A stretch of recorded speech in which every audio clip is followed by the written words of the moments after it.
મિત્રો, સત્યમેવ જયતે લાઈવ ન્યૂઝમાં આપ સૌનું હાર્દિક સ્વાગત છે। વર્લ્ડ હેરિટેજ ડે છે ત્યારે શહેરના ઐતિહાસિક વારસાથી સમૃદ્ધ કરનારી ધરોહર તેના જીર્ણોદ્ધાર માટે તરસી રહી હોય તેવું લાગી રહ્યું છે।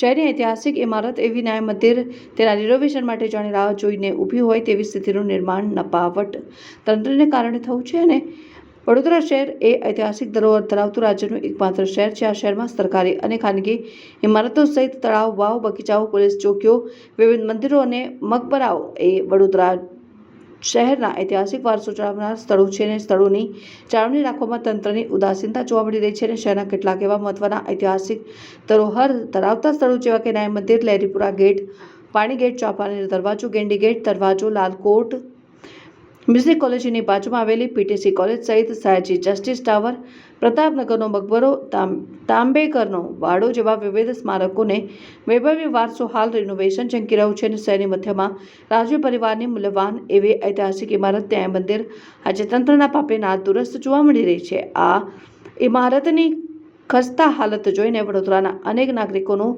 દિલ દુભાય છે।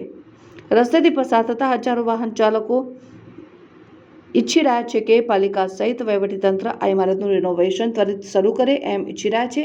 ન્યાય મંદિરની આસપાસની પ્રિમાઇસીસ રસ્તેથી પસાર થતા લોકો માટે લઘુશંકા જવાનું સ્થાન બની ગઈ છે। આવા સંજોગોમાં તંત્ર આ સમૃદ્ધ વારસાની કદર કરે તે જરૂરી બન્યું છે।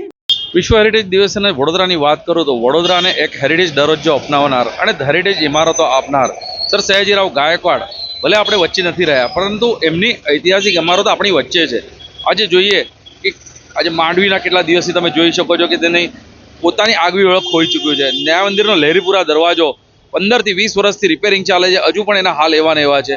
ન્યાય મંદિર જ્યાં ન્યાય મળતો હતો આજે પોતે ન્યાય માગી રહ્યું છે। આજે જો કે કેટલા વર્ષોથી લોકો કહે છે કે ત્યાં કદાચ મ્યુઝિયમ બનશે, લોકો કહે છે હેરિટેજ બિલ્ડિંગ બનશે, પરંતુ આ ભારતીય જનતા પાર્ટીની સરકારને મારે એટલું જ કહેવું છે કે તમે નવી વસ્તુ તો કંઈ નથી બનાવી શકતા, પણ મહારાજે જે તમારે વસ્તુ આપેલી છે, હેરિટેજ વસ્તુ આપેલી છે, એ તમે સાચવી પણ નથી શકતા।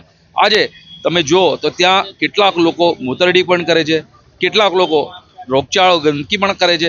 આજે તમે એ વસ્તુને તમે રોકી નથી શકતા। છેલ્લા 30 વર્ષથી તમારું શાસન હોવા છતાં પણ આજે વડોદરાને આ કડવા આંસુએ રોવા પડે તો વિશ્વ હેરિટેજ દિવસને મારે એટલું જ કહેવું છે કે આ વિશ્વ હેરિટેજ દિવસને વડોદરાથી થોડો વેગળો રાખવો જોઈએ, કારણ કે આ વડોદરાને હેરિટેજની આવડત સંભાળવાની છે જ નહીં। આ શાસકો સંપૂર્ણપણે નિષ્ફળ ગયા છે। આવનારા દિવસોમાં શાસકોને એટલું જ કહેવા માંગીશ કે વડોદરાની સંભાળ લો, હેરિટેજની સંભાળ લો। તમે કશું નવું નથી બનાવી શકતા, પરંતુ જે મહારાજા સયાજીરાવ ગાયકવાડે તમને આપ્યું છે તેની ફક્ત અને ફક્ત જાળવણી કરો।